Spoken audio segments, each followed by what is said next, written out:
This episode is sponsored by Free Market Kids. Join the league of families who are transforming family time into unforgettable Bitcoin learning experiences. With our HODL Up Bitcoin mining board game, you're not just playing, you're building bridges, creating memories, and unlocking the brilliance of the future one block at a time. Hi, everyone. Welcome to Orange Hatter. Today, you'll be listening to a conversation I had with Marina. Thank you so much, Marina, for joining us today. I know you have tons of stories to share, so we're going to jump right into it. Before we jump into your Bitcoin story, please tell us a little bit about yourself and your background. Sure. So I was born in the US, half Mexican, half American. I lived in the US until I was 5.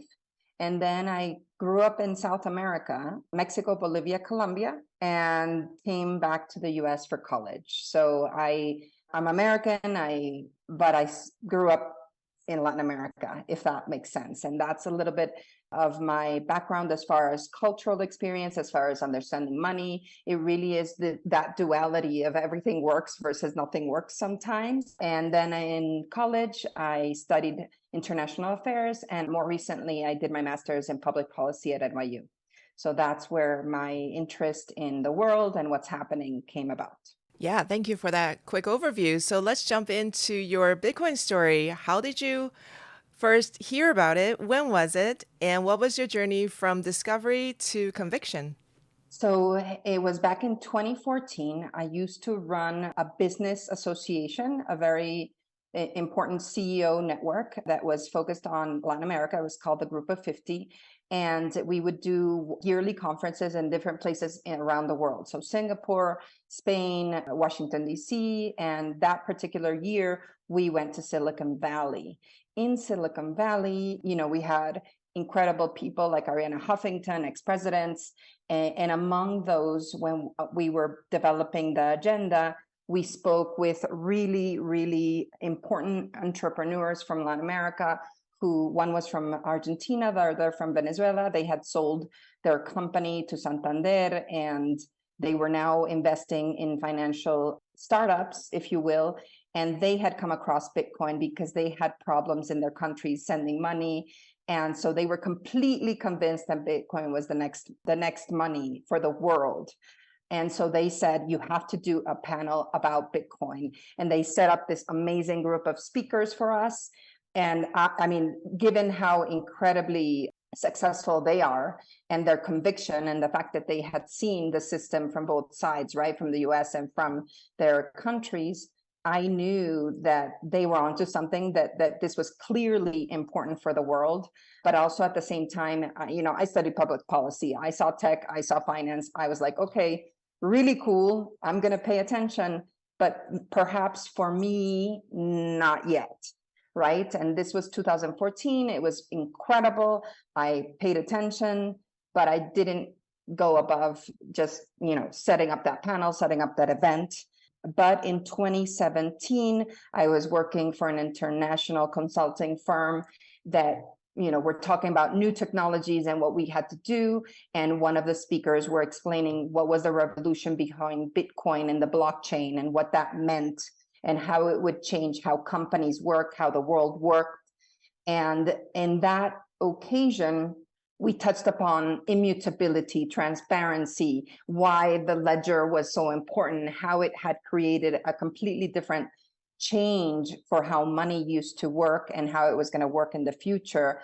And then, because I studied public policy, as I say, I go, wow, like that's when my head went boom, like the emoji. Right? Transparency, immutability, all the things that we talk about from when we're trying to change things in the world, there it was. And so that's when I said, okay, this is what I want to do in my life. This is where I want to focus. This is what I want to dedicate my time to. And that's when I started going to conferences and messing up royally, because you go to like Bitcoin this, Bitcoin that, and then there's some really weird, sketchy people trying to sell you stuff instead of really like explaining what's behind it, what it means, how it's changing things. But, in the end, if you're persistent, you find the right groups, you find the right people who like make sense and they're not shilling something. And, that's how I started I got hired by a company in Colombia that was using Bitcoin to send money to different places around the world. It was an OTC. And that's how I started that journey. They were having problems explaining to people what was the value. And obviously, Bitcoin at the time had that terrible sense of like only criminals use it. And so what we were focusing on, obviously, was okay, how does it solve your problem? We save you 20% because you don't have to pay the fees of changing your money from Colombian pesos to, let's say, the euro, because it usually goes from the pesos to the dollar to the euro. And that takes, 3 weeks or so. And so they were saving 20%. They were sending the money within 2 days. And the goal with that team was like, that's what you should tell your clients. That what you should explain to them. And once you pique their interest, then you can say, okay, we're doing this via Bitcoin. So it really was about storytelling and about explaining how we're solving a really big problem for you and your company. Right? So that's how we started. That's how I started in the space. So can we go back, and for the people who are listening out there who don't know anything about Bitcoin, you mentioned immutability and other aspects of Bitcoin. Would you mind going a little bit more into detail about what those terms mean and why they're so important? So one thing that I liked as far as the explanation of why money is different with Bitcoin, right, or why it became different was because before, let's say you send a picture, right? And the picture is in your computer and also on somebody else's computer. So there is a copy of that picture. And so what the blockchain allowed, because it's now in the system, and then there's a new ledger each 10 minutes, every 10 minutes, there's a new system that tracks what's happening in different computers. Now that proof that you sent the money or that you sent the Bitcoin is in the ledger, and it is no longer on your computer. It is now part of the ledger, and it's been passed to another person. So for the first time in the history, you were able to send money without keeping a copy of that money, right? And that's what made it completely different from before. That was the innovation, and again, transparency, because it's on the blockchain, it is on the system, and nobody can change it, because obviously every 10 minutes it's updated, and it's in many, many, many computers, many, many, many nodes. So if somebody tries to fudge with it, it's very obvious that something's happened. So those were the two innovations that I thought were brilliant, and that made Bitcoin such an obvious solution for global money, if you will. Yeah, definitely. And also, you mentioned that when you're sending fiat currency and doing the exchange from the Colombian peso to the euro, that there is a 20% fee. Can you explain why Bitcoin is better? Why Bitcoin doesn't have that 20% fee? Well, I mean, there's fees, right? And it depends on how much is happening on the blockchain. But it's not even just the fees. Think about Italy, like how many, I mean, right now in my home, I'm in Mexico right now, and in my hometown, my address is next to the basketball court, next to the block of this, and in the house of this corner, and that's your house. Like there's no actual address. And so if you want to do KYC when you're sending money abroad, which is typical, a lot of people are left out of the system because they don't have a real quote unquote address. And that limits a lot of what happens. And so, yes, it's fast. I also think it's faster, right? I have a colleague and I, we did a project for a company, a Bitcoin company in Argentina. And they said, well, do you want Bitcoin or do you want fiat? I said Bitcoin, my colleague said fiat. His took 2 weeks to get there. Mine took 5 minutes.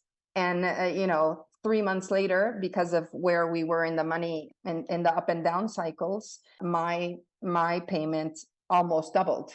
And he's like, damn, I should have accepted the Bitcoin. And obviously that's not what happens all the time. Bitcoin goes up and down. You really do have to have a long-term horizon when deciding to accept Bitcoin, unless if you have that ability, which I did at the time, it made complete sense because I think long-term about it. Not everybody has that possibility. So I understand that things can get complicated. But in my case, it made total sense. And I was happy because also if you are a Bitcoiner and you are not accepting Bitcoin, it really doesn't make sense, right? You have to walk the talk and do it yourself as well, right? Yeah, for sure. And that you were referencing people who don't have physical addresses. There are also people who are just unbanked based on their lack of credit, depending on which economic system you're in. And they have a lot of trouble making very basic transactions that we kind of just take for granted. Like, sure, I can, write a check, or yeah. But also, you were talking about the timing and how much faster it is because it's you go into a general ledger and it's over the internet and there's no third party in between. As you mentioned, you don't, there's no bank, there's no exchange that you're going through. You're going person to person, it's peer to peer. Thanks for joining us today and learning with us today. If the discussion with our guest resonated with you and you would like to dive deeper into the world of Bitcoin, don't miss out on joining the Orange Hatter Women's Reading Club. The meetup link is in the show notes.